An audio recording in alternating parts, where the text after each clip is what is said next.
Bonjour à tous, aujourd'hui un sujet qui est dans l'air du temps et qui je l'espère va vous secouer les méninges, vous réveiller un petit peu. Ce sujet c'est l'empoisonnement mental. Alors qui dit empoisonnement mental dit médicament mental et qui dit médicament mental dit Serge de la Psyéso. Bonjour à tous, aujourd'hui nous allons parler de l'empoisonnement mental. Depuis peu j'ai lu un bouquin qui en parlait et j'aimerais donc savoir si d'un point de vue de la psyéso on en parle également, si le sujet est connu et s'il est développé. Donc de suite on va en savoir plus. L'empoisonnement mental, oui, c'est un terme qui est ancien, qui vient d'Amérique. C'est un terme qui a été repris à plusieurs reprises, qui a été expliqué, qui a été un petit peu galvaudé.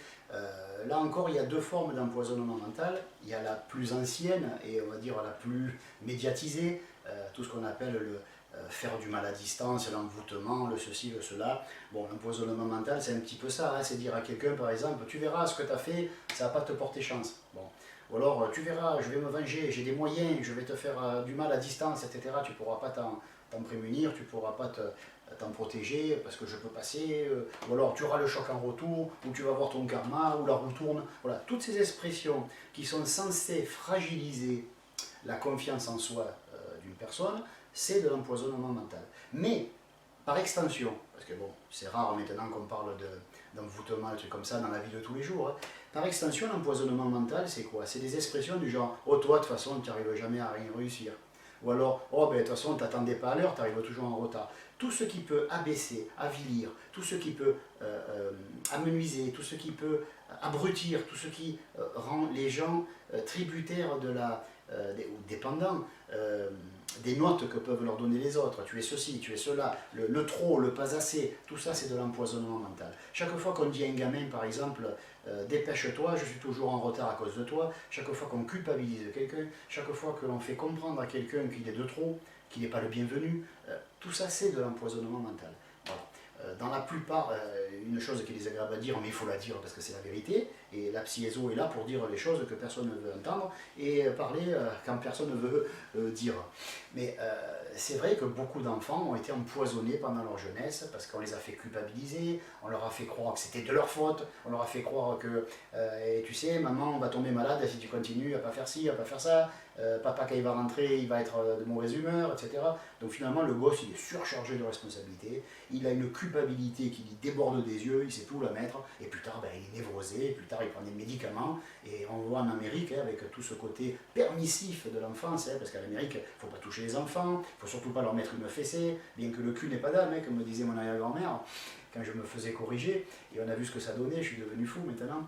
Voilà, donc ce que je veux dire par là, que maintenant avec cette espèce de surrespect de l'enfance, un enfant porte plainte contre ses parents, hein, un enfant téléphone au flic et fait ramasser sa mère ou son père parce qu'il va dire je me suis fait violer, j'ai été battu, et ça y est, ça va faire tout un pataquès, ça va passer à la radio. Bon voilà, tout ça, ça fait partie de l'empoisonnement mental, on n'ose plus ouvrir sa bouche à notre époque, on n'ose plus donner son avis, on n'ose plus parce qu'on a peur d'être jugé. Tout ça, à l'origine, c'est pas vraiment la peur d'être jugé, c'est pas la peur d'être mis au banc de la société ou d'être mis de côté, c'est tout simplement que nous avons tous, sans exception, peu ou prou, mais sans exception, nous avons tous été empoisonnés mentalement. Que ce soit par notre famille, que ce soit par l'éducation, que ce soit à l'école, on nous a dit ce qu'il fallait faire, ce qu'il fallait être, ce qu'il ne fallait pas faire, ce qu'il ne fallait pas être, et finalement il n'y avait quasiment plus aucune place pour nous, pour le vrai moi, pour ce que nous sommes en vérité. Voilà. Donc l'empoisonnement mental, c'est l'acte qui consiste à empêcher quelqu'un d'exister librement, tout simplement. C'est lui mettre dans la tête une graine qui va germer et qui va grossir et qui va y faire éclater la tête. C'est ça l'empoisonnement mental, il met des idées, essayer de l'abaisser, de l'avilir, de faire en sorte de lui gâcher sa vie, de lui gâcher sa journée, que sais-je, voilà. Il y a des gens qui sont nés avec des aptitudes particulières pour empoisonner la vie des autres. Je pense que nous avons tous autour de nous un exemple concret et vivant, donc je pense qu'à ce niveau-là, il n'y aurait rien à vous apprendre. Tout ce que je peux dire, c'est que l'empoisonnement mental est responsable de 80% de nos maux psychologiques, de nature psychologique. Pas un rhume, tout ça, bien qu'on peut se refroidir mentalement à l'idée, être découragé parce qu'on nous dit qu'on n'arrivera à rien, tout ça, et on peut se créer un rhume parce qu'on s'est refroidi, parce que justement on n'est plus aussi enthousiaste, qu'on ne demeure plus en Dieu, en théos, en grec, demeurer en Dieu. Voilà. Donc dès l'instant où on perd notre jubilation, où on perd notre enthousiasme, ben, nous ne sommes plus protégés par notre divinité, nous sommes exclus, nous sommes sortis du jardin, nous sommes excentrés, nous ne sommes plus au centre de nous-mêmes et nous prenons froid, nous attrapons froid parce que nous sortons au dehors et nous sommes à la merci du moindre prédateur psychologique. Donc l'empoisonnement mental, c'est quelque chose qui est l'arme suprême du prédateur psychologique, comme on dit en psyéso, et c'est quelque chose dont il faut se prémunir à tout prix. Voilà. Ça, c'est la première partie, la plus connue, on va dire, puisqu'à notre époque, tout le monde en parle, et même dans la psychologie académique. Maintenant, ce dont on parle moins actuellement, et que tout le monde vit, que tout le monde supporte, et c'est quelque chose que j'aimerais dénoncer, je ne vais pas dire un coup de gueule, parce que c'est pas mon genre, parce qu'après tout, je ne vais pas m'énerver à votre place, mais je dis qu'il y a quelque chose que l'on voit actuellement, nous sommes souvent, on va dire, la famille, les before, nous qui faisons des vidéos, qui donnons des cours, qui parlons des choses de l'esprit, nous sommes souvent sur Facebook, et il y a une chose que j'ai remarqué, pour ne pas nommer, pour ne pas faire de pub à Facebook, actuellement, sur ce qu'on appelle le mur, il y a de plus en plus d'empoisonnement mental. Alors c'est quoi un empoisonnement mental par Internet? C'est par exemple des images où on va vous montrer de la cruauté, où on va vous montrer un rhinocéros à qui on a arraché la corne et qui est en sang et qui est par terre en train d'haleuter, en train voilà, comme si on était obligé de filmer ça. Vous voyez un petit peu le mec qui a filmé ça, comme il faut qu'il ait...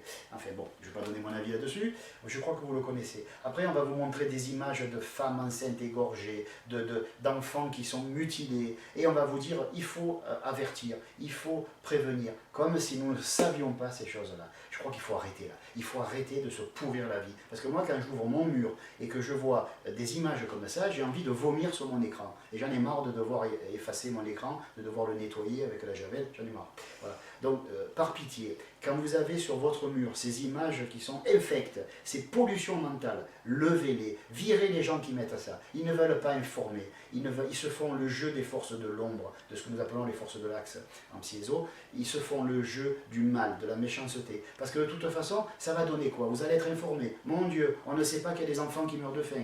On ne sait pas qu'il y a des guerres. On ne sait pas qu'il y a les Juifs et les Arabes qui se tapent sur la gueule depuis toujours. On ne sait pas tout ça. Mais si, on le sait.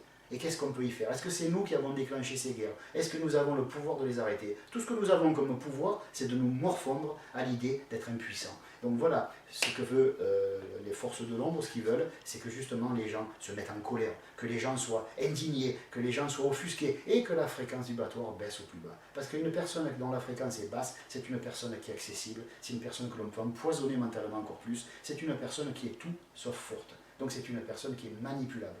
Et essayez de comprendre, et au lieu de dénoncer la manipulation, par pitié, arrêtez de vous en faire le jouet, et arrêtez d'aider les forces de l'ombre. Arrêtez de polluer les murs de Facebook avec ces atrocités, parce que franchement, ce n'est plus de l'info. Moi, je ne regarde plus la télé, je ne regarde plus les informations. Pourquoi? Parce que j'en ai marre d'être sali visuellement. J'en ai marre. Donc je ne regarde plus la télé. De toute façon, il n'y a que de la merde à la télé. Hein. On le sait, on paye une redevance visuelle juste pour se faire empoisonner la tête et pour regarder des émissions débiles. Bon, moi, débile, je ne veux pas le devenir. Empoisonné, je ne veux plus l'être. Donc j'éteins la télé.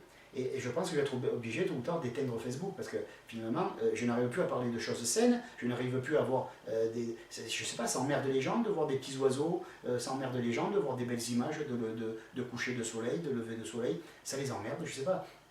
Est-ce qu'ils ont besoin, les gens, de se pourrir la vie? Est-ce qu'ils ont mesuré l'impact que ça a sur notre aura, sur notre système nerveux? Voilà. Moi, ce que je demande aux gens qui veulent vraiment avoir une démarche initiatique, ou qui prétendent en avoir une, ou qui se disent spirituels, ne vous occupez plus de ça. Occupez-vous de vos fesses. Essayez de vous améliorer. Essayez de devenir bon. Essayez de devenir doux, bienveillant. Essayez de vivre ce que vous prêchez. Je ne sais pas comment le dire. Essayez d'être naturel. Essayez d'appliquer ce que vous prêchez aux autres. Voilà. Dans un premier temps, arrêtez de polluer les autres. Arrêtez de vous polluer et essayez de parler des choses qui sont en rapport avec la spiritualité. Voilà.